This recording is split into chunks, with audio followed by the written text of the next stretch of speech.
નમસ્કાર વિદ્યાર્થી મિત્રો, હું ફરીથી રેશિયોનો એક નવો પ્રશ્ન લઈને આપ સૌ વિદ્યાર્થી મિત્રોની સમક્ષ હાજર છું.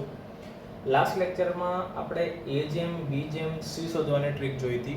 હવે આ લેક્ચરમાં આપણે એ જેમ બી જેમ સી જેમ ડી શોધવાની ટ્રીક જોઈશું. મિત્રો, ટ્રીક લગભગ સેમ છે, મતલબ કે એ જેમ બી જેમ સી જેમ ડી શોધવા માટે તમારે પહેલા એબીસી તો શોધવો પડે. ચલો ટ્રાય કરીએ.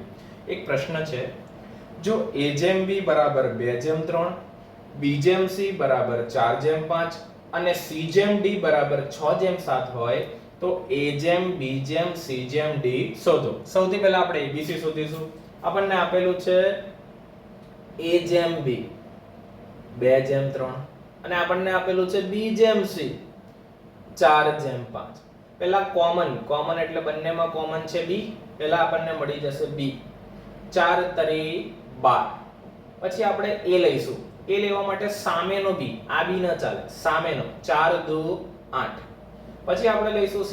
c માટે એની બાજુનો ન ચાલે, સામેનો 5 તરી 15. હવે આપણને a જેમ b જેમ c મળી ગયું. હવે આપણે આને સરખાવવાનું છે કોની જોડે?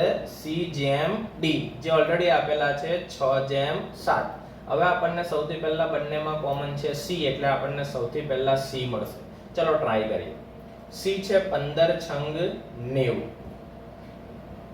હવે આપણે ab શોધી. a માટે આ c ન ચાલે, સામેનો એટલે 8 છંગ 48. b માટે આ c ન ચાલે, સામેનો એટલે 12 છંગ 72.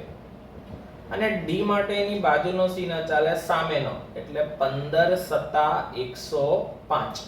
હવે શું આ રેશિયોને નાનો થઈ શકે કે ન થઈ શકે? જો કોઈને પણ ડાઉટ હોય તો મેં એક ગોલ્ડન ફિગર મારા પહેલાના લેક્ચરમાં આપેલી છે, એ છે 379 379. કોઈ પણ સંખ્યાને વારાફરતી સૌથી પહેલા 3, ત્યારબાદ 7 અને ત્યારબાદ 9 વડે ભાગો, તમારું નિરાકરણ આવી જ જશે. ચલો પહેલા આપણે 3 વડે ભાગીએ તો 16 તરી 48. તો એનો નવો ભાગ નાનો 16 હશે. b 3 વડે ભાગીએ 3 દુ 6, 3 ચોક 12 એટલે કે 24. c 30 તરી 90 અને d 3 તરી 9 અને 3 પંચા 15.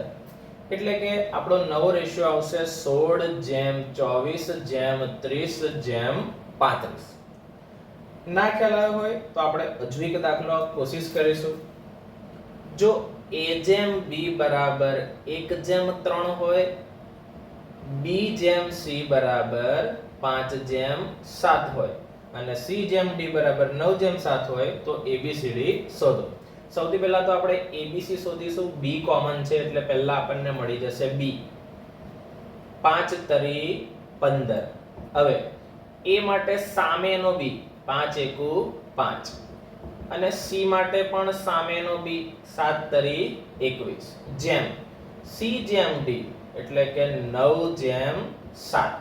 હવે આમાં કોમન છે c, તો સૌથી પહેલા આપણને કોણ મળશે? c. ચલો 9 એકુ 9, 9 દુ 18. હવે આપણને મળશે b. ચલો b માટે આ c ના લેવાય, સામેનો એટલે 15 નવા 135. a માટે સામેનો c 9 પંચા 45. d માટે બાજુનો c ન ચાલે એટલે d માટે સામેનો c એટલે 7 એકુ 7 અને 7 દુ 14. પાછું કઈ સમજ ના પડે તો ગોલ્ડન ફિગર 379. ચલો 3 વડે ડિવાઈડ કરો. 15 તરી 45. ફરીથી 3 વડે ડિવાઈડ કરો. 3 ચોક 12, 15, 3 પંચા 15. અહીંયા 3 થી 3 છંગ 18, 3 તરી 9. ફરીથી 3 થી 3 ચોક 12, 2 વધ્યા 27, 3 નવા 27. તો વિદ્યાર્થી મિત્રો, આપણો ફાઇનલ a જેમ b જેમ c જેમ d નો આન્સર આવવો જોઈએ 15 જેમ 45 જેમ 63 જેમ 49. જો ટ્રીક સારી લાગી હોય અને દાખલો શીખવામાં મજા આવી હોય તો મારી ચેનલને લાઈક, શેર અને સબસ્ક્રાઇબ કરવા વિનંતી. Thank you.